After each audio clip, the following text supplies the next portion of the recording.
What's happening, people? This is Daryl from the Boxing Lowdown here for episode number 17 of the Boxing Lowdown podcast.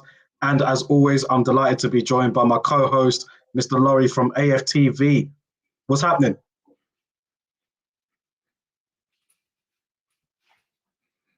Yeah, I'm okay, man. How are you? Not bad, man. Another week. Feeling like Groundhog Day at the moment, man. I'm not going to lie. It just feels like every day is being the same, working, putting out boxing content. Obviously, not being able to go out and stuff is getting a bit, but we have to hang in there, right? Yeah, I guess it's the new normal, man. It's the new normal way of doing things. I was saying to a friend of mine the other day, it's almost like we're becoming accustomed to lockdown now. It's going to be strange. Feels like it. Yeah, it's actually going to be strange when this is all lifted and you're actually allowed to go back out and socialize. I mean, imagine a world where you can actually go to a shopping mall and buy something and go to a restaurant and eat some food and go to a bar and buy a drink. Do you remember those days? Feels like a long time ago now, man. The only memories I've got of those is like when I look at my phone and it brings up memories from the last year before or whatever. Now it's just like a distant memory at the moment. It's a very distant memory. I mean, I guess the only thing you can say is, one, if you retained your health, that's good. And secondly, you must be saving a lot of money, man. I know I am. You know what I mean? All those weekly trips to restaurants and bars and shopping malls and all the other stuff we were doing before this time last year. You know what I mean? You're not doing anymore. So I guess that's the only benefit, really. It is, man. But hey, we got boxing going on still. There's still a lot of boxing news to talk about. And straight away, as I get into this podcast, we've already got a comment. Big up Conrad Boxing here. He's put sick combo. Obviously talking about me and you there. Oh, no, he's talking about you. Sorry, no, he's talking about your combination. So yeah, Laurie's got it, man. He's got hands. Oh, I thought he was talking about the combination of me and yourself. No, I think he is. He's talking about your hands, man. Yeah. He's talking about your hands. Man's got hands. Oh, okay. I mean, I used to throw a good sick combo back in the day, but as they say, man, father time is undefeated, and that's definitely a truism. You know what I mean? Listen, let's get into the show, man. I mean, we got another good show for you guys today. As always, those that are in the comments, please feel free to leave them. We'll happily go through all the comments that I'll put out here. If you're watching the video, as you do, feel free to share it and subscribe to the channel if you haven't subscribed already. We get a lot of good feedback from these podcasts, so we can only do it with you guys. So we appreciate that every time. But let's get into it, man. Now, over the last week, there was a documentary on BBC Panorama, and it really got boxing Twitter talking. Yeah, it got boxing Twitter talking. I found out about this just over a week ago when it was going to be out. The actual documentary was released on Monday, and it was like a full investigative piece on Daniel Kinahan and his involvement in boxing and, the other side of things as well. So basically, just for those that didn't see it and want a rough overview of it, it was really just investigating boxing and the mob. That was the title. And there's been a lot of incidents, should I say, that's been associated with Daniel Kinahan's name. Daniel Kinahan runs the MTK Global Boxing Management Company. They have a lot of good fighters under their roster. He doesn't, does he? As it was revealed on the show, he doesn't. Well, yeah, I'll get into that, yeah. But yeah, so he heads it up, but then they say that he doesn't and whatnot. But yeah, very interesting documentary. It had everybody on boxing Twitter talking. It even had some people that were afraid to talk about it seemed like. But a lot of interesting points in that documentary, man. And I think it'd be a good thing to start just to say what we felt about the documentary, how we felt about it, and the reaction afterwards. And I want to get you guys in the chat as well. I want to see what you guys thought about it. Let's talk about it. We're not afraid to talk about anything here. So, Laurie, give me your thoughts on the actual documentary itself. Well, the first thing I want to say about that is I was actually given the heads up to this a couple of weeks ago. As I've said on your show a few times before, I've got a few journalist friends in boxing. And one of them was very kind enough to hit me up about this a couple of weeks ago and said, yeah, watch out for this, man. It could be explosive, And then I watched it, and I have to say it was very entertaining, very thought-provoking. It wasn't entirely revealing. I don't think it told me anyway, or maybe even yourself or people who follow boxing, too much more other than what we knew already. You know what I mean? We knew about the shooting at the weigh-in a few years back. We've heard Daniel Kinahan's name mentioned, well, I certainly have, I'm sure you have, with regards to boxing and his relationship with boxing. So, yeah, man, I mean, we were familiar with the name, but it was a very well put together documentary. And for the casual observer, I'm sure it would have been quite revealing to them. But yeah, it was good. Yeah, it made for some interesting viewing, for sure. It didn't really tell me nothing that I didn't know already, but then I guess maybe for the casual viewer, it was because there was some sense of disappointment from some people where they thought, you know, if this is what's supposed to take Daniel Kinahan down, like we haven't really learned that much from it. But I suppose that was more of the hardcore boxing fans that already knew of Daniel Kinahan and his involvement with MTK. And, you know, obviously then Barry McGuigan was on the show as well. And, you know, he was one of the only people to speak out on Daniel Kinahan and MTK. But he provoked a lot of backlash as well from current boxers right now. I mean, you saw the likes of Billy Joe Saunders, so a lot of fighters under the MTK umbrella anyway, really going for Barry McGuigan. And not even them, even people like Sam Jones, I saw Coogan retweet a few derogatory tweets about Barry McGuigan. So he strikes me as somebody that's not very popular in the industry either, among certain fighters, should I say. Yeah, and what I want to say also is with regards to Daniel Kinahan, I think what that show did was just kind of give an awareness. It raised an awareness as to who Daniel Kinahan is and his relationship with boxing. The problem that the show has is that, as far as I'm aware, and I'm pretty sure this is fact, Daniel Kinahan currently has no criminal convictions. He's been charged before on an assault, I believe. He's got an assault charge that was later dropped. But in terms of anything else, I don't think they've got anything of him. And that's the problem, really, isn't it? And then secondly, he's, from what the show was able to discover, he's acting as an advisor to people. So he's not licensed by the British Boxing Board of Control. They have no jurisdiction over him. So really and truly, it's kind of hard to pin anything on him from a legal standpoint. You know what I mean? And then thirdly, you mentioned Barry McGuigan. Now, that was the problem that a lot of people had with that documentary. So you're talking about Daniel Kinahan and you're talking about his ethics and some of the stuff he's engaged in, his other activities outside of boxing, shall we say. And you're painting him to be this criminal and this crook. And listen, we don't know. We can only speculate.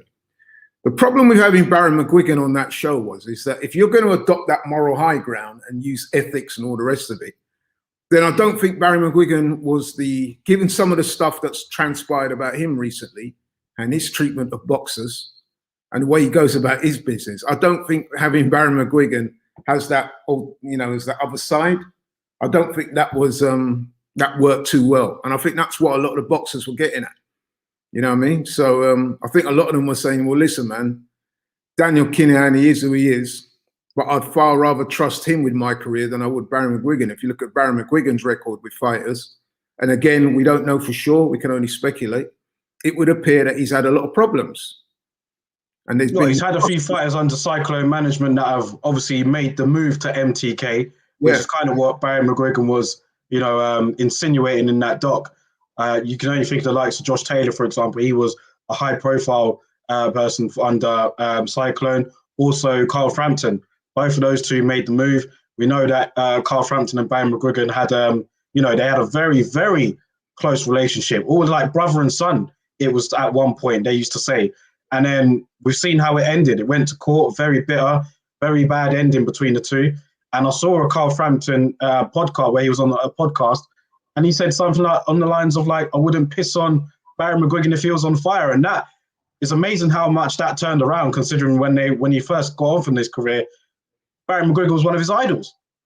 Yeah, and that's what I'm saying. So if you looked at the documentary, all the boxers that were interviewed, or maybe not interviewed, but all the boxers that they featured on that show have all gone on the record and said how happy they were with the services and the advice provided by Daniel Kinahan.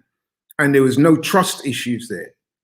Alternatively, if you look at Barry McGuigan, And again, I'm not, you know what I mean, I'm not aware of the ins and outs. You only have to go by what you read. It would appear there are lots of trust issues between himself and some of the fighters, naming Carl Frampton as one. I think there was also some issues around his tenure with Conrad Cummings and also with Josh Taylor. So that's what I'm saying. To put Barry McGuigan up there as that sort of paragon of virtue, that didn't quite work out. And I think that was a bit of a contradiction there, because people were able to say, well, look at Barry McGuigan's record with fighters, you know? Yeah. Doesn't appear to be that good. Got a comment here from Born Again Biker. He's put, I honestly never knew any of this, but for many years, I couldn't understand how this Spanish gym outfit became so big in a short period of time. I have to answer now. Yeah.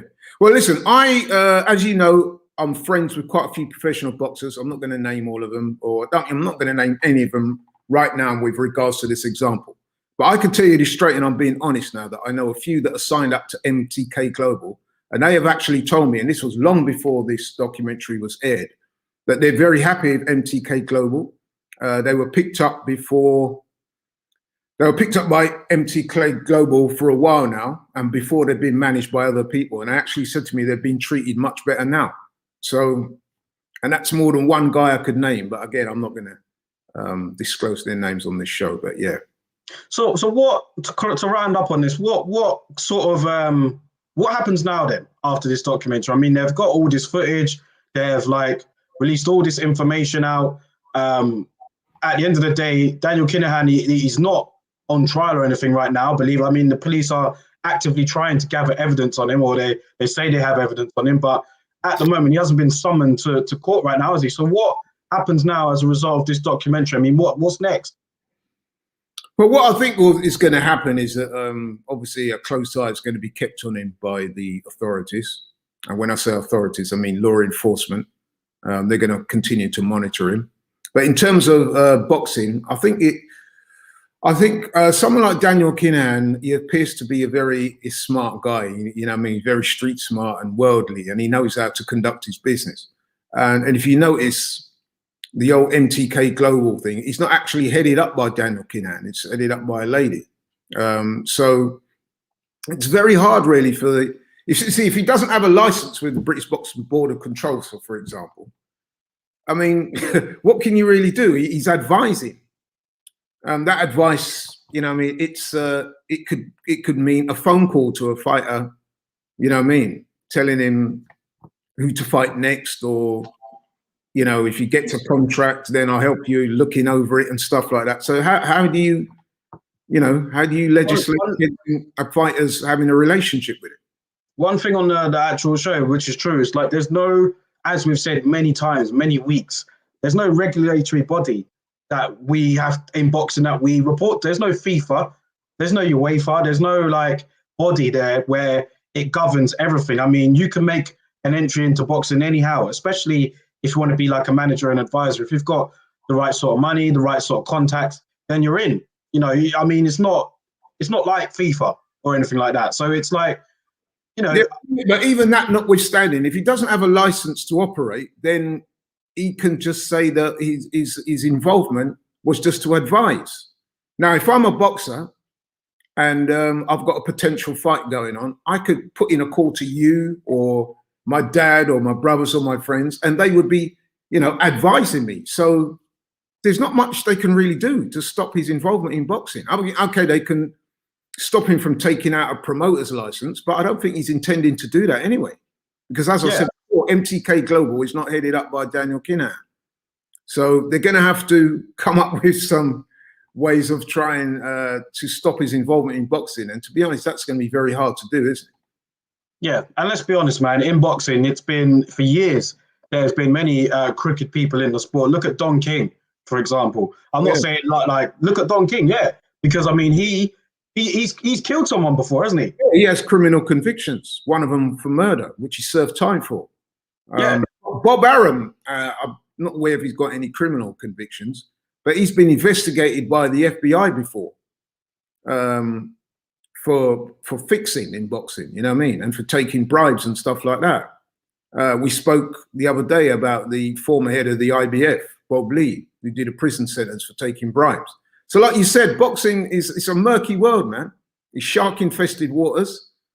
And there's a lot of people of very dubious background involved in boxing. That's by the very nature of the sport. That goes back many, many years, long before the likes of Daniel Kinahan came into boxing. So I don't know how they're going to do it, man. I mean, listen, like I said, he doesn't have a license, a promoter's license, a manager's license, a trainer's license. So how do you stop him from having a relationship with the likes of Tyson Fury or Billy Joe Saunders? Tyson Fury is on the public record as thanking him for brokering the deal, but we don't know to what extent how that deal was brokered and what Daniel Kinahan's involvement was. So unless you do know that, it's very hard to stop him from doing what he's doing. You mentioned Billy Joe Saunders there. Let's get on to him because his name's been in the news again for, you know, pretty much the wrong reasons. He, after this whole documentary got aired out, he's been one of those that have been very vocal against Barry McGuigan. And yesterday he posted an image of like a rat, and it said like, "Has anyone seen my new pet Barry?" And then I think a couple of posts later, he did like a post your daughter challenge. Like there's quite a few different like social media challenges and things like that. So Billy Joe Saunders had like a hashtag, and he put it up, and it said "Post your daughter challenge." And some people were relating that to Barry, who tragically lost his daughter. I think it was a year ago. So, you know, Billy Joe was getting a lot of heat for that. But since then, I have to say in his defense, he's come out and he said that wasn't to do with Barry McGuigan. He's posted screenshots to say that, look, this is to do with getting her flowers for Valentine's Day. So there are some people that believe it. There are some people that don't believe it. But again, it's just unnecessary bad press for Billy Joe Saunders again. I must admit, I wasn't aware of that. We know that Billy Joe Saunders in the past is a serial prankster, and some of his pranks do take on a very unedifying tone. Listen, man, I hope he didn't go there, but at least he's apologized now and said that, I mean, we have to take him at his word when he says he never meant it in any way directed towards Barry McGuigan's daughter. I certainly hope not, because if he did that, that would be a pretty disgusting thing to do, actually. But listen, man, with regards to the whole Barry McGuigan thing, like I said, unfortunately for Barry, he has this reputation as somebody who has not in the past treated his fighters with the greatest respect, certainly from a financial point of view. So he has that reputation, whether he likes it or not. There's been more than one fighter that's come out and said certain things. The most obvious and famous one was Carl Frampton. But I personally have heard stories about Barry McGuigan's dubious dealings. So have you, so have a lot of people. So that's something that is going to stay with him. And it's ironic, really, because those of us old enough to remember, like my age group, we can remember when Barry McGuigan had a very public falling out with his manager when he was boxing, Barney Eastwood, when he was alleging all sorts of things against Barney Eastwood. A case, in fact, which he lost in the courts against Barney Eastwood. And then shortly after that, or sometime after that, I think Barry McGuigan was instrumental in trying to set up a boxers union because he felt that boxers were getting shafted and you know, it was time to stand up and do something about it. So how ironic it is now, fast forward all these years, that he's been aired out as a manager, promoter, or Cyclone Promotions that don't treat their fighters properly. That's kind of a weird coincidence, really, isn't it? But that is the truth, you know. That's what's out there anyway, man. You know, I don't know anyone who's been managed by him, but like I said, you read things and you see things on social media and stuff like that. So I think that's where that program went wrong, in having him at the forefront of, you know, you're talking about Daniel Kinahan on the one side and then getting Barry McGuigan to comment on it, and he's saying, you know, talking all these ethics and morals and we can't have these nasty people in the sport when his name has been so tarnished. I think that was one of the things that come out of that documentary that a lot of people were a bit at odds with. But hey, it's still a good documentary. I thought it. Got a comment from Stefan here. He's put, I'm not sure if the daughter comments were in relation to McGuigan's daughter or not, but he has a track record of distasteful behavior, so it wouldn't be a surprise. And yeah, I'm on the same lines as you there. I don't know if they were, and I'm going to give him the benefit of the doubt and say that they wasn't. But like you said, Stefan, he has a track record of this, man. I mean, his rap sheet in terms of some of the things that he said, some of the stuff that he's done, I mean, it wouldn't be that surprising if it was about his daughter, but I'm going to give him the benefit of the doubt after seeing what he put. I'll agree with Billy Joe Saunders, but you're totally right there. It wouldn't be a surprise if it was meant for it on the same line. Yeah, I mean, like I said before, Billy Joe. Actually, I met Billy Joe Saunders many years ago when I used to work alongside Coogan when he was in the IFL stuff. So, and he seemed like a really cool guy at the time, Billy Joe Saunders. You know what I mean? But I know that he's a serial prankster, and the problem with serial pranksters is that sooner or later you're going to produce a prank that's going to be distasteful or inappropriate. And I think over the years, he's done that on a few occasions. You would have thought by now that he would have learned his lesson not to do that. But I guess he can't help himself in that way. But like I said, man, I'd like to think that he didn't go there because, you know, I mean, Billy Joe Saunders, I think, has got a daughter himself. So, you know, come on, man. Yeah, that's what the whole post was about, like him posting his daughter. So that's why he said he did it. But again, we'll never know for sure. But hey, let's move on to one of Billy Joe Saunders' rivals, man, Caleb Plant, IBF super middleweight champion. He was in action last weekend against Caleb Truax. We touched on it a little bit in the Sunday Night Live show, but let's speak about it properly now. Caleb Plant against Caleb Truax, winning a 12-round decision, basically an absolute shutout. Do you know what I mean? He dominated Caleb Truax, and it was pretty much expected. I don't think there were really anyone out there that picked Caleb Truax to win, but you know, Caleb Plant did what he had to do. Got the win. He's kept hold of his title. If you're Canelo, are you worried about that performance? No, I don't think Canelo would be worried in the slightest about that performance. But in having said that, as I said on your show last week or a couple of weeks ago, sometimes a less than stellar or convincing performance might actually get the guy you want to fight to come out and say, actually, yeah, I'll take the fight now.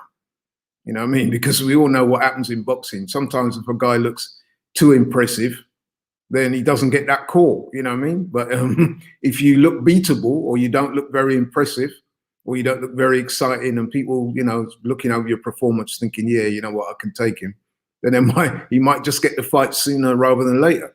But in terms of the fight itself, I watched the fight. It wasn't a great fight because it was so uncompetitive, really. I mean, Caleb Plant, as you said, he pitched a shutout.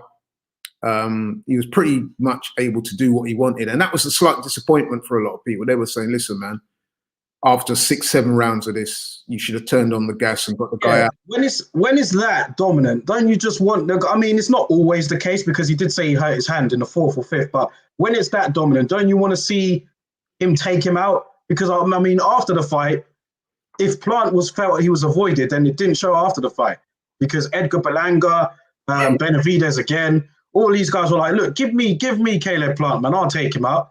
So when it's like that dominant.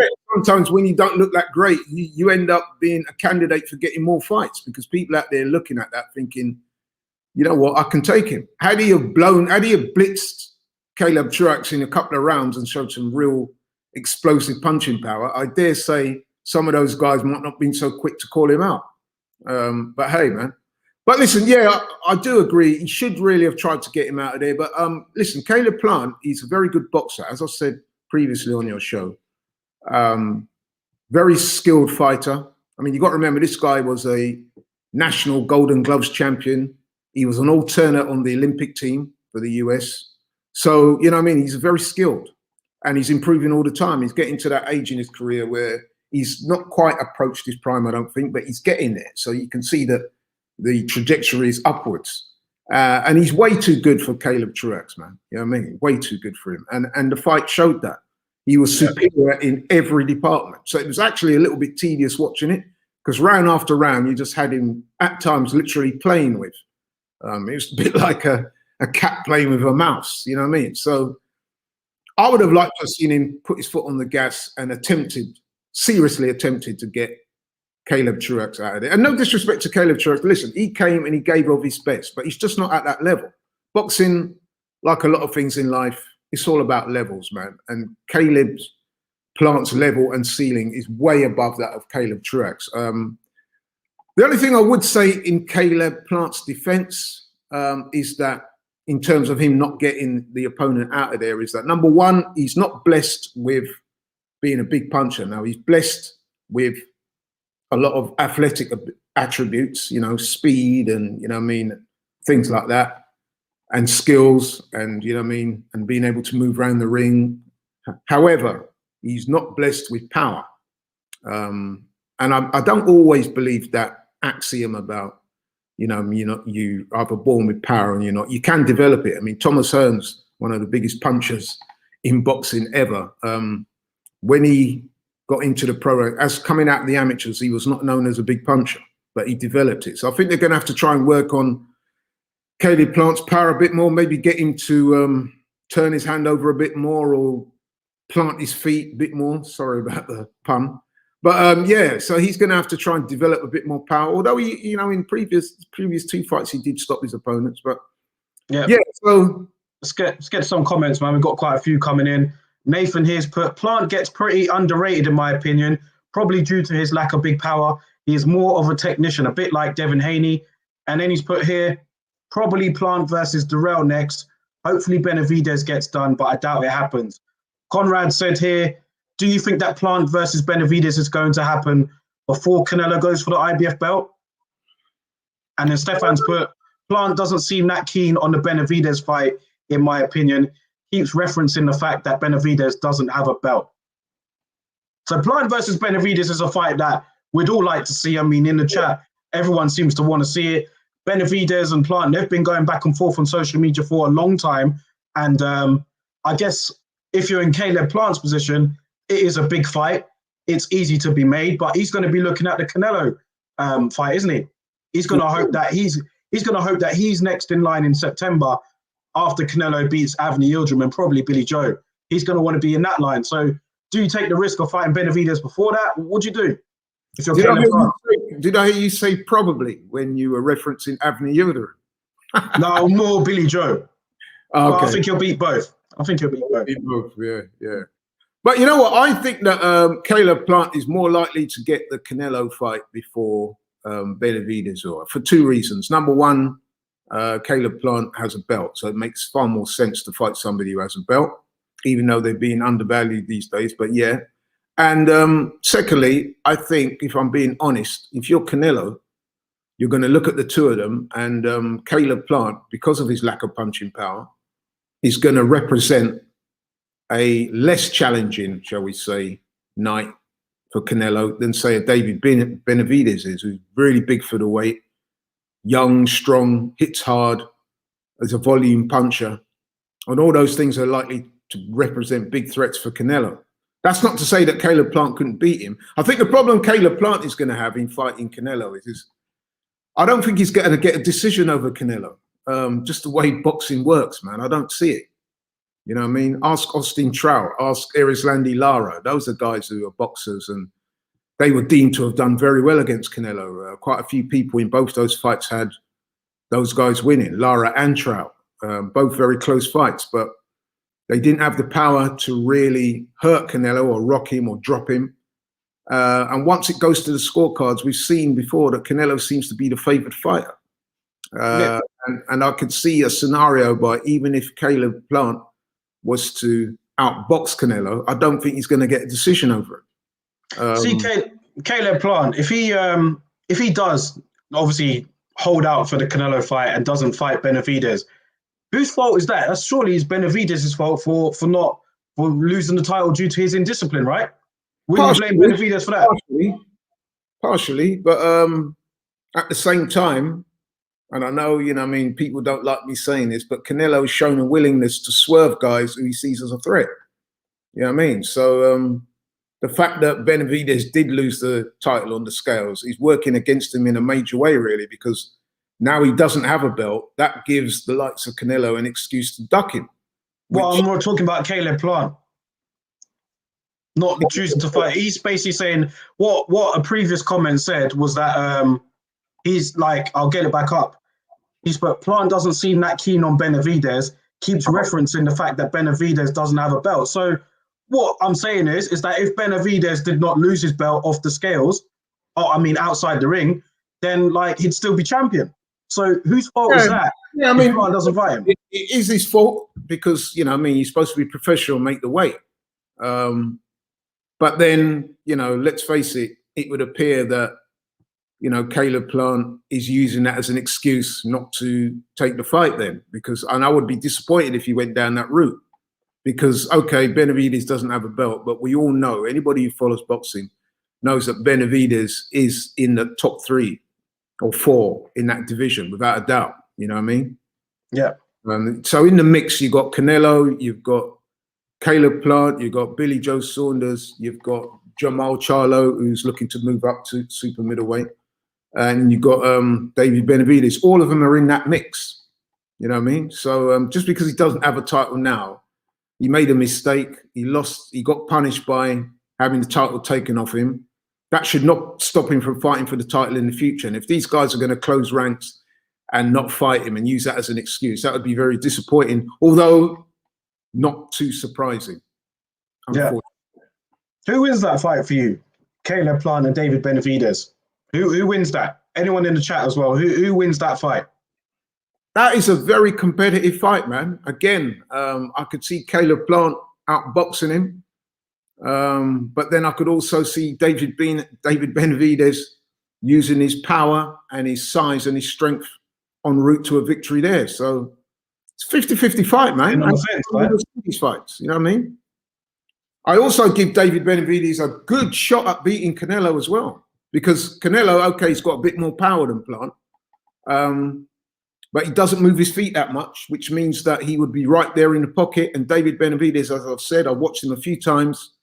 He's tall, he's got great skills, and he's a volume puncher. He's going to be the kind of guy that, you know what I mean, Canelo would struggle against. That style he's going to struggle against, trust me. Because he's not going to be leaning up on the ropes with the earmuffs on, watching Canelo pound him, you know what I mean, like some of the other opponents have done. Callum Smith, Rocky Fielding, Chavez Jr., you know what I mean? Even Danny Jacobs didn't really take it to him, you know what I mean? But I think Benavidez will. I think that would be the difference. And he's young and he's hungry. He's ambitious. He's been calling out Canelo for a while. And he's upping the ante on those call-outs, actually. You know, he's actually got round to seriously calling Canelo out, questioning his integrity and questioning his manhood. So he clearly believes he can win. And there's a lot of people inside the game have earmarked that fight for Canelo as a very, very difficult night's work for him. And I would actually agree with that. Got a few comments here with referencing the Plant and Benavidez fight. Nathan's put, I keep going back and forth on it, so he's not 100% sure who wins that fight. Conrad Boxing has put here, it's a 50-50 fight between Caleb Plant and David Benavidez. And he's also said here, what can Benavidez do if he doesn't get either Plant or Canelo? Because it's probably unlikely at the moment. He's put fight Charlo. Yeah, that would be a great fight. And indeed, the two of them have been going back and forth on social media. But then Benavidez and Charlo. Yeah, Benavidez. Seen that, actually.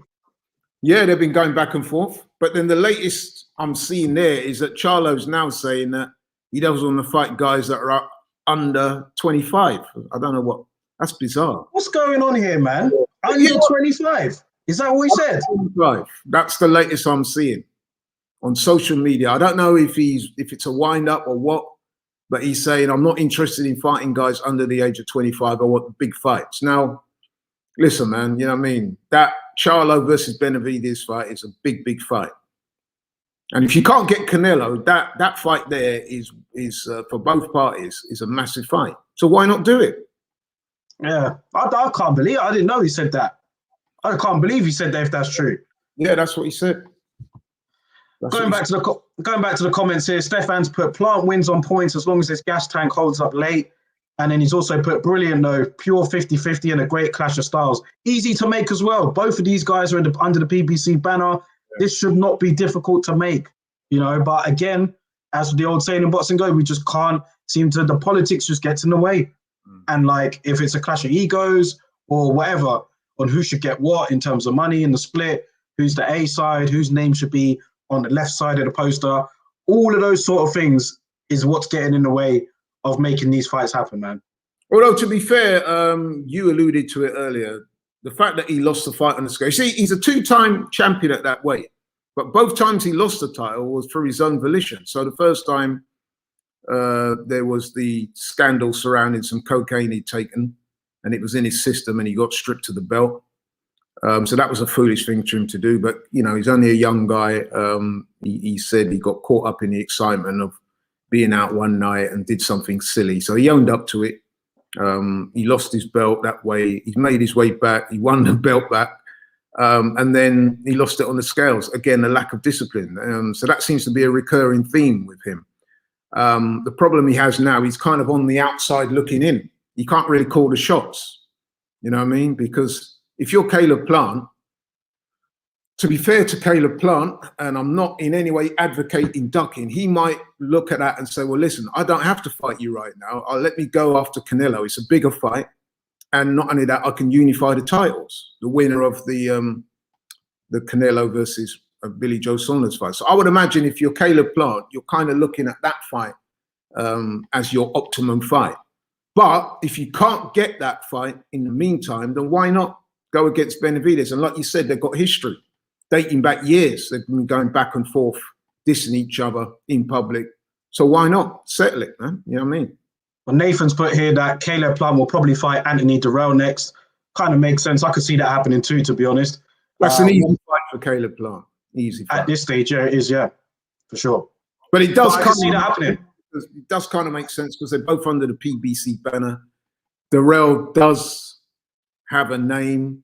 He fought Benavidez. He did fight quite creditably, actually, in that fight, up until when he got cut. And then he got beaten up and stopped. But to be fair, at this stage in his career, I don't see him giving Caleb Plant too many problems, if I'm being honest. Yeah. Well, let's see how it all plays out, man. I mean, the super middleweight division is shaping up. Like, you know, we could see an undisputed champion by the end of the year.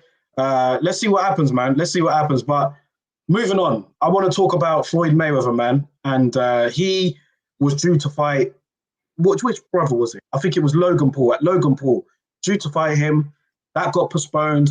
Then I think they're going to be fighting. I don't know when they are going to be fighting, but it got confirmed that that fight was postponed, the exhibition fight. Floyd Mayweather has obviously retired for a good few years now. He's been taking place in his exhibition fights. And today, I was on his Instagram and I saw that he's listed a few fights that he wants to do this year, all exhibition, and he's already mapped it out. So what he said was that he's going to fight Logan Paul at some point. Then he wants to fight the brother, Jake Paul. Then he wants to fight 50 Cent in an exhibition fight. He doesn't care about the weight. I mean, like Floyd Mayweather, as we know, I mean, he's earned everything he's deserved in his career. I mean, he's had a fantastic, like professional career, and you know, he's retired for quite a while now. So, I mean, what do you make of this? Because last week you were saying that, you know, Pacquiao, if he deserves to ride off in the sunset and do what he wants to do. Are you like, you might not like the exhibition fights, but what are your thoughts on Mayweather and this schedule that he's got planned out? Yeah, I mean, the big difference here is that with Mayweather, he's officially retired, and he's going on this like exhibition circuit, just picking up money, fighting guys he knows he can play with and beat. Now, I have to stop you there quickly.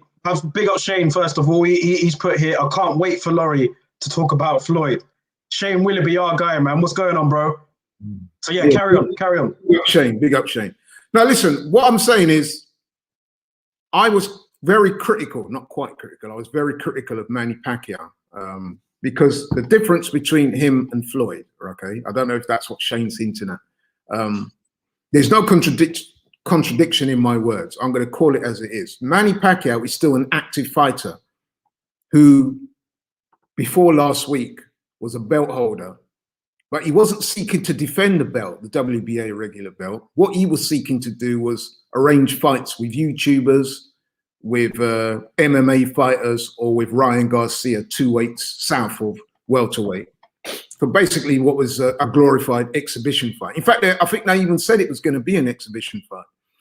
The difference with Floyd is, right, if Floyd has officially retired, okay, he's officially retired, that means he's on his own path now, he's doing his own thing. Do I like these celebrity fights and so forth? No, not really. But at the end of the day, Floyd is he's retired, so he's not holding any of the belts hostage or anything like that, which is what Pacquiao was doing. That's why I had such a problem with that.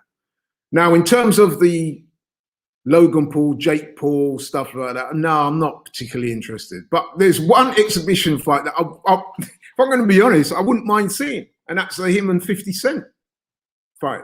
Because him and 50 Cent have been going back and forth. It's been deeply personal with them both. They were former best friends. In fact, I can remember, I think it was about 2009 or something like that. Well, no, it was later than that. It was later than that. But anyway, 50 Cent walking Floyd out to the ring when he fought Oscar De La Hoya. Remember that?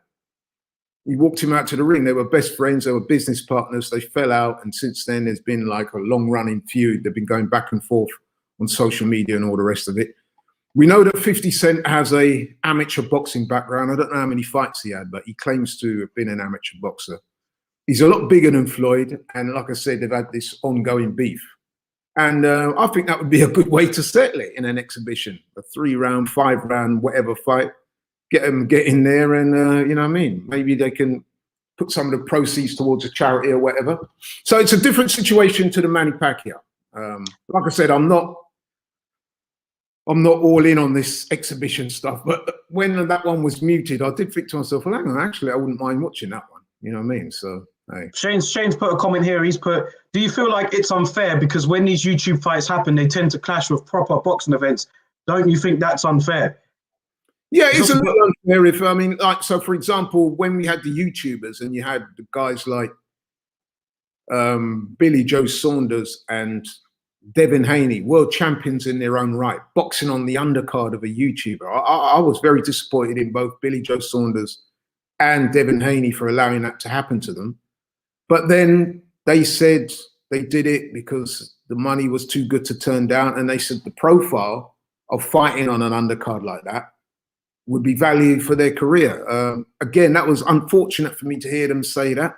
But I guess, you know, I'm never against boxers trying to earn as much money as they can. So, is this the direction boxing is going in, though? I mean, the whole, if you're an old school boxing fan, you're probably looking at this tearing your hair out at the fact that, you know what I mean, Logan Paul and KSI can headline an event, and you've got world championship level fighters such as Billy Joe Saunders, Devin Haney, guys that have grafted their whole life in this game, you know what I mean, fighting on the undercard of 2 YouTubers. Like, is that the direction we're going in now? I mean, how popular, how much is this going to take off? I hope not, man. I sincerely hope not. That was, like I said, that when I learned of that, I was very disappointed to see that those 2 guys, like I said, world champions in their own right, both with good careers, going down that road where you're the undercard for a YouTuber. I was like, nah, come on, bro. You know what I mean? You should not have allowed that to happen. Show some respect, have some integrity about yourself. You know what I mean? Give boxing some integrity. But, you know what I mean? As much as I don't like it, then there's going to be other people out there calling me a dinosaur and saying, look, this is the new world, get used to it, blah, blah, blah. So personally, I've got no time for it. I think if they keep on a separate lane, exhibitions is one thing, proper boxing, professional boxing is a completely another jurisdiction. And I hope that there is a separation between the two. I don't like seeing a mix like that. Definitely not. Shane's left another comment here. He's put, I would love to see 50 and Floyd fight, because if they fight, it shows that black people can handle their problems without guns. What do you think about that comment? Yeah, I mean, yeah, like I said, and you know, maybe they could allocate some of the revenue that they make towards a charity. You know what I mean? It would attract a lot of attention, wouldn't it? It would attract a lot of attention. It would attract a lot of attention, and I guess there'd be some kind of morbid curiosity as to how 50 Cent would get on. I mean, personally, I think Floyd would slap him all over the place, regardless of how much bigger he is and how much more he weighs. There's a skill to this thing, you know what I mean? And I think Floyd would tear him apart. But, you know what I mean, if 50, you know what I mean, he was the one who called Floyd out, and maybe he wasn't expecting Floyd to say yes. But Floyd said, yeah, let's do it. I'm pretty sure that if that fight or exhibition was to happen, man, that would garner a lot of interest and make a lot of money. I'm pretty sure it would. I would actually, I'm not sure if I'd pay to see it. I might wait for it to come out on YouTube a few days after, because in principle, I'm against paying for fights like that. I prefer to, if I'm going to pay my money, it's going to going to be for the benefit of boxers, professional boxers who are active, not for exhibition fights or YouTube fights and stuff like that. But I must say that I would watch that for sure. Okay, it's fine. Yeah, it's the issue what I have, which is what Conrad's saying here, is like, look, like you said, if it's in their own lane, that's fine. I haven't really like, as long as you don't interfere with these world-class fighters, then whatever. But soon it could get on the borderline ridiculous, like what Conrad's saying here. Like but soon they will do tag teams in WWE, the Paul brothers against Floyd and De La Hoya, and like in a couple years, who knows, man? Like people are just gonna say, oh well, it's making a lot of money. But at the end of the day, how much of it is it taken from our credibility as a sport? Because I can't remember who said it, but I can't remember who said it. I don't know who said it, but they said you can't go into another sport and do that. You can't go into the NBA. Was it you that said it? Yeah. You can't go into the NBA and do that. You can't go into like football and do that. You can't go into like NFL and do that. But our sport is like, hey, if it makes money, then why not? Yeah. No, I agree. And but Conrad makes a very good point there. It could get ridiculous. But like I said, if it's kept in its own lane. So, for example, if you look at other sports like football, tennis, and one or two others, they have what they call seniors tours, or golf, for example. They'll have like celebrity tournaments where you'll have a celebrity playing alongside a professional golfer.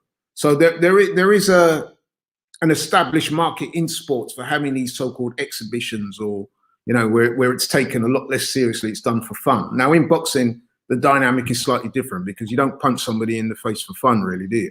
So even at exhibition level, somebody could get hurt in there and knocked out. You know what I mean? So. But the point I was trying to make is, as long as there is a separation between exhibitions involving non-active fighters and YouTubers and whoever, God knows else, and they keep in one lane, and you don't try and tarnish that by fighting active professional fighters, then I don't have too much of a problem with it. Because, as you said yourself, it seems like that's the way we're going to go nowadays in the sport. You know what I mean? So as long as there's that definition, there's a separation there. As much as I'm not, too happy about it, but it is what it is. It's going to happen. So, yeah. Shane Willoughby's left a comment here. He's put, what do you guys think of Adrian Broner's comeback? Now, I'll start. Adrian Broner, man, listen, I'm looking forward to it. He returns next month. No, he returns this month, actually. The end of this month. I know that there's a lot of divisive opinion on AB. But for me, AB, I'm not expecting him to, return and be back to what he was. But, I think that AB, no matter what you think of him, he brings numbers to the sport. He does in his way. I think that when he can be entertaining. He is a character outside of the ring. He's popular amongst particularly the black community. He's still a guy that will draw numbers. So, Adrian Broner, I'm all for it. He's 31 years old. He's still, he's maybe not in his prime right now, but he's still got time to do something if he takes it seriously enough. And how many times have we said that about Adrian Broner? But listen, you don't have to get to the top level to still be a prize fighter in this game. So even if Adrian Broner doesn't reach the heights that he did before, the fact that he's back, the fact that he's disciplined, the fact that he's keeping out of trouble, I'm not against it at all. I'm actually looking forward to it. Yeah, I would agree with a lot of what you say there. Listen, the whole world, everyone loves a comeback story, don't they? So we all know about Adrian Broner. He was this prodigiously talented young fighter, came in the game. He talked a lot, but he was backing it up. And then, people thought his ceiling was going to be really high. And then he went off the rails a little bit. He had that fight against Marcus Maidana. He moved up to welterweight, won a title, went after Marcus Maidana, and that didn't work out too well for him. And ever since then, it has to be said, he's not quite looked the same fighter. And he's had very few performances since then that have been very impressive. And then we know about some of his problems outside the ring, drinking. There's been allegations of substance abuse. He's got into altercations on the street with people. There was allegations of sexual misconduct against women. So he really has sort of allowed himself to let go, and it's been disappointing, man. And at the same time, listen, you say that about he's popular in the black community, but there's a lot of people in the black community, including myself, who at times have been embarrassed by his behavior. We felt that he's not represented his race or his culture very well at all. So I know a few people that can't stand the sight of Adrian Broner, you know what I mean? But then all that said, that adds to the whole intrigue, innit? Because if he comes back, there'll be just as many people wanting to see him win as there will be people who want to see him get knocked out, you know what I mean? So, and it is intriguing, it is interesting, because I'm sure that he still does have a degree of talent there. I don't think he's ever going to scale the heights he did as a young fighter when he was winning all those titles and against people like Gavin Rees and looking good and stuff like that. I don't think, I'm not so sure he can recapture that. I doubt that very much. But if he gets himself in shape, he becomes a player. He's still got a name, you know what I mean? A lot of the guys will want to fight him because they want to say, listen, I beat Adrian Broner. It's a good name to have on your record if you're a young fighter coming up in the game. And, you know, there'll be lots of talk about potential fights. I mean, I even heard the other day there was talk of him fighting Floyd down the road. Floyd coming out of retirement to fight him. You know, that might be a fight that would interest a lot of people. Conrad Boxing's put here, if UFC veteran Ben Askren gets knocked out by a YouTuber, the general public will laugh about MMA. Yeah, I didn't even know about that, but yeah. That is a very real possibility, actually, because Ben Askren, he's an MMA fighter. You may have seen him getting smoked by, I forget the guy's name, George A. Masvidal. Yeah, he got smoked by George inside of a few seconds. But I've seen his striking, man, and it's not very good. Yeah. You know what I mean? One of the Pauls he's due to fight, isn't he? Jake Paul, who's coming off the back of knocking out some former basketball player. You know what? Based on the striking or lack of striking skills I've seen from Ben Askren, who's basically a wrestler. He's a good wrestler, very good wrestler. But in terms of his striking, his boxing, I would actually make Jake Paul favorite to beat him, without a doubt. Ricardo Martinez puts here, AB sells tickets because he talks trash. Conrad Boxing has put Broner is still only 31. Yeah, as I said earlier. Yeah, so listen, man, I mean, let's see. He's only 31, but the problem with Broner, there's quite a lot of wear and tear on him. He's had a few fights, man, where he... What wear and tear? He hasn't fought for how many years? Yeah, he's been out the ring for 2 years. He's had a few fights, man, where he's been getting rained on, man. You know what I mean? The Sean Porter fight got rained on. Manny Pacquiao, he got rained on. You know what I mean? He's not looked that good in his last 3 or 4 fights. You know what I mean? Dating back some time now. He's also a lot of inactivity. So that inactivity, the fact that he's not been winning, he's not been looking good, and again, all the activities outside the ring, you don't know how much I can catch up on some. He could be one of those the flame burns brightly and then it just goes out and that's it. We'll have to see, I suppose. Well, I mean, this guy who he's fighting at the end of the month, I forgot his name. He's not going to be, I'm sure he's put in a position for Broner to win and look good doing it. And I think at this stage, that's pretty much what he needs just to get the W again. Like I said, he has... I'm not going to be silly and ask for him to fight any real killers in his first 1, 2, even 3 fights coming back. They're going to have to, it's a rebuilding process with Adrian Broner. Because like I said, man, he's got to drop the weight. So we know that I think he's targeting junior welterweight. So he's got to get the weight off first because I think he'd blown up something they were saying, was it 15, 16 stone? If I don't know how true that is. But anyway, he'd blown up in weight. He's out of shape. He announced his comeback after having said many times that he's retiring to become a rapper, which we all laughed at. But here he is, he's coming back. Like I said, he's got to lose all that weight. And then once you've lost the weight, you've then got to get in proper shape and good condition and stuff like that. So it's a long process. And part of that process is that you don't jump into the deep end straight away. So they're going to have to match him very carefully. Obviously, they can't give him, too many dead bodies, so to speak, too many stiffs. So he's got to fight a certain level of opponent, which will help him to build his confidence and get his skills level back up to where it needs to be so that he can pursue bigger challenges. Nathan's put here, how would you rate Mikey Garcia? Now, Mikey Garcia, man, I mean, I don't really know, haven't really had any updates on Mikey Garcia for quite a while. I mean, as a fighter, I mean, very good fighter. He got dominated by Errol Spence when they fought. But I mean, since then, his light has really dimmed. I mean, Mikey Garcia before then was a crazy idea for him to take on Errol Spence, in my opinion. It was a fight he was never going to win. And then since then, I mean, his light has dimmed. He's fought since then, but it's just not really been the same for me with Mikey Garcia, man. And I don't really know when he's fighting next. I haven't heard anything. I don't know what he's doing. Yeah. I've always had the impression with Mikey Garcia, as good as he is and as skilled as he is, I've always got the impression that his heart is not really in boxing the way it should be. You know what I mean? I've almost come to that kind of. Based on what? I've almost come to that conclusion with him, is that he's good at the sport, but his heart, there's no real love there. And that the way that manifests itself is that he will talk about fights that you think to yourself, well, it's a big money, high profile fight that he'll get a lot of money for. But, you know, I mean, you do wonder about some of the decisions he makes outside the ring. And of course, he had that long hiatus out the ring after he had that falling out with Bob Arum. So he was out the ring for a couple of years there. And then he comes on the radar every now and again, has a fight, and then he disappears again. And then you start hearing him talking, calling out all these names, and you're thinking, well, are you sure, man? You know what I mean? He called out Spence. Apparently now he's calling out Pacquiao and people like that.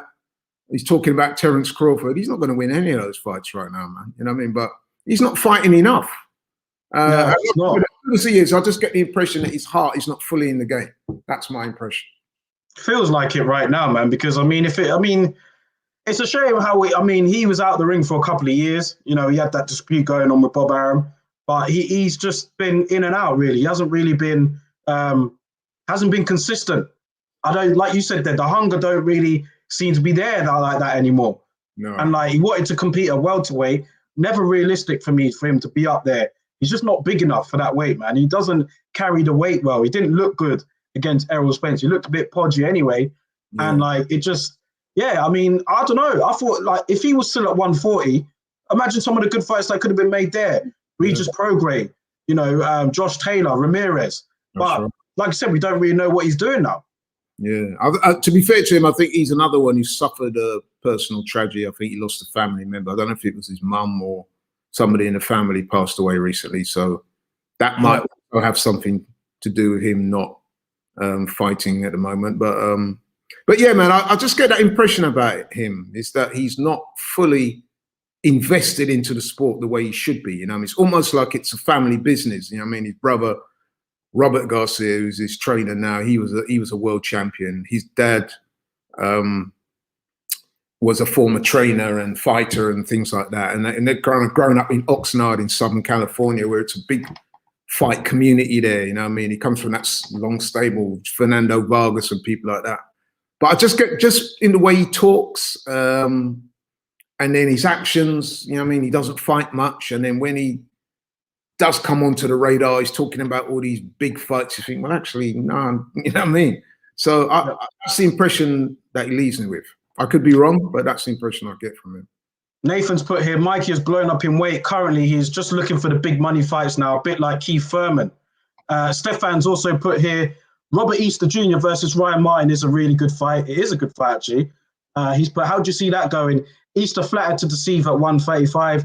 Be interested in seeing how he does at 140 against the bigger guys.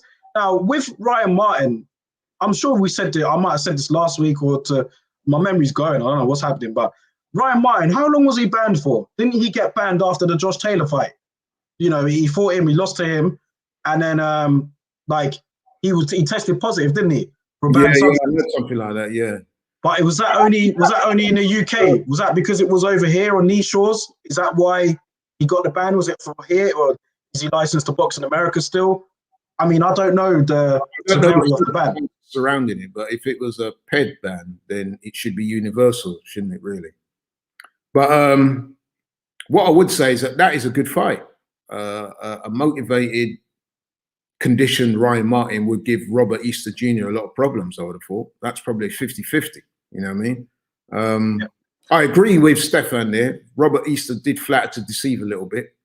I think he's another one that got carried away with the PBC stuff. And I know he was big mates of Adrian Broner. I think Adrian Broner said to be managing him at one time, and it was a lot of hype and hyperbole and stuff like that. And they were talking about doing this, moving through the weight classes. And then he got a bit of a comeuppance when he fought Mikey Garcia, actually. He got beaten quite easily. And then his stock kind of diminished a little bit from there. So he does need, some higher profile fights to get his name back up there. and this could be a good fight. Yeah, I feel I'm looking forward to this, man. Nathan's put here, Ryan Martin just got banned for the UK, and he's put he didn't look already for Taylor in that world boxing. He didn't. He got dominated by Taylor. But then I've just seen a comment here, and let me go back to it. Where was it? Well, it has to be said though that Josh Taylor, he's a quality fighter. He's definitely up there, probably on the latter fringes of the pound for pound list at the moment. You know what I mean? So yeah, I think the comments gone what I was looking for, but I said Mikey. Yeah, here it is. Mikey beats all the top guys at 140.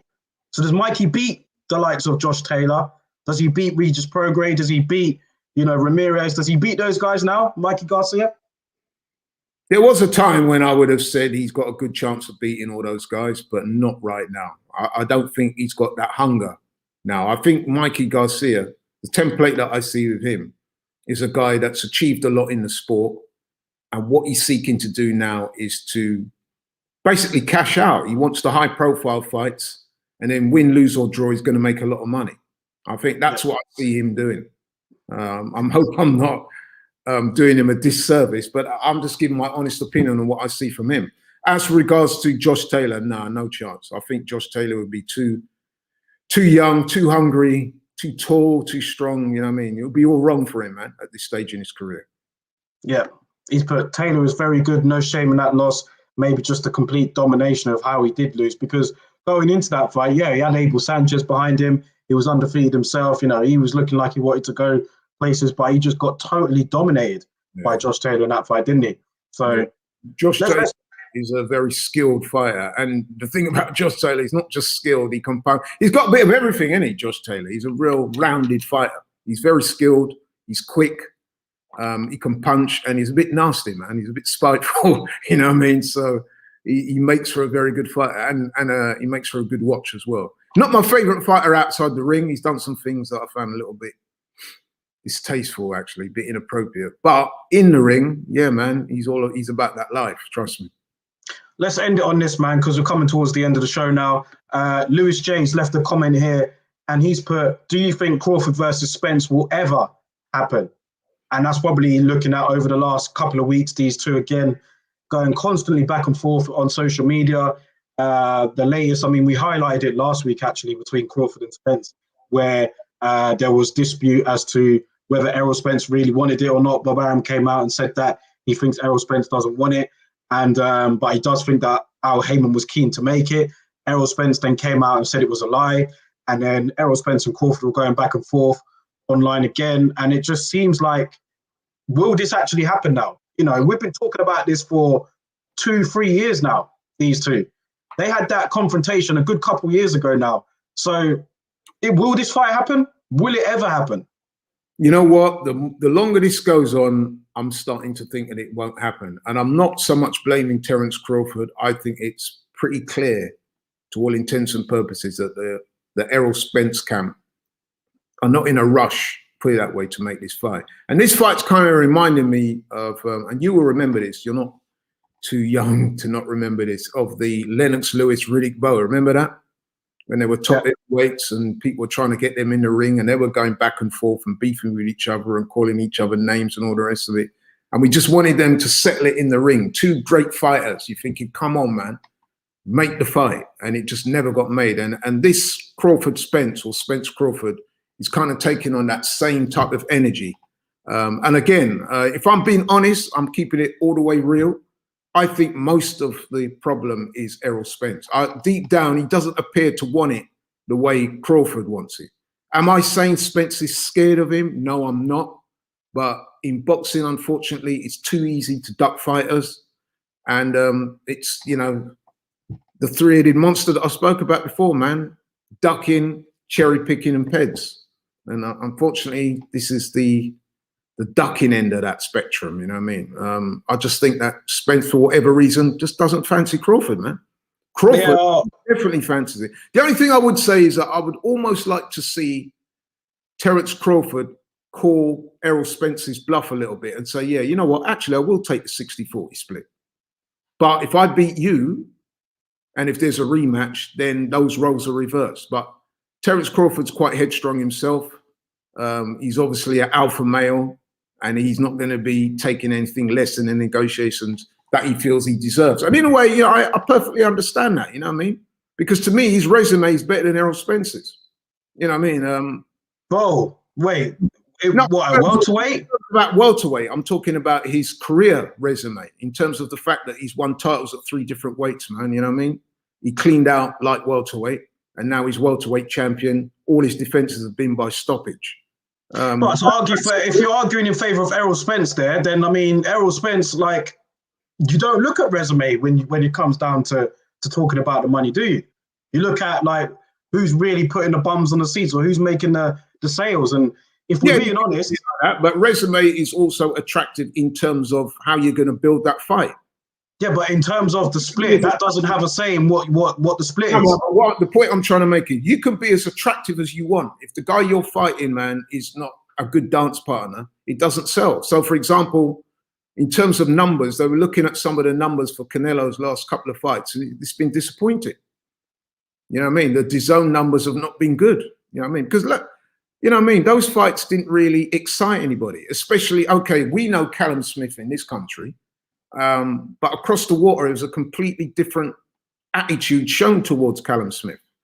And now you're fighting, well, not me, Canelo's fighting Avni Yildirim, which is an absolute mismatch. You know what I mean? No one's going to be interested in watching the fight, let alone pay pay-per-view money for that. All right, let's go to some hardcore Canelo fan to want to pay money to watch that. Trust me.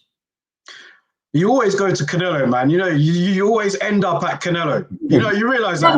It's a default position. You know why? Because as I said to you many times before, if you're calling yourself the face of boxing, you have to judge yourself by the high standards.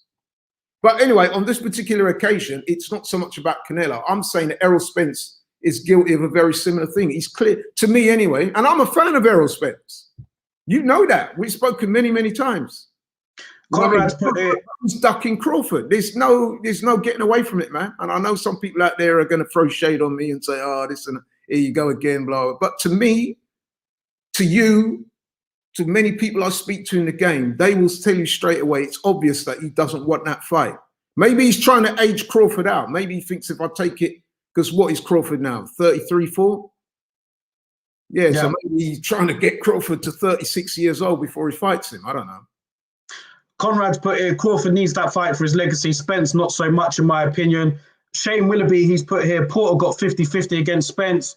He was never pay-per-view and he was never a ticket seller. Who? Errol Spence. I disagree. Porter. You're talking about Crawford. Yeah. Oh, Porter. Yeah. Well, he makes a good point then. Yeah. Because when you look at it that way, it's like, why are you not taking a fight against Crawford? What are you afraid of? Listen, he's got a belt. Anybody that knows anything about boxing, man, that Errol Spence is not in a rush. I mean, look how quick, right? He was calling out Ugas. Did you see that?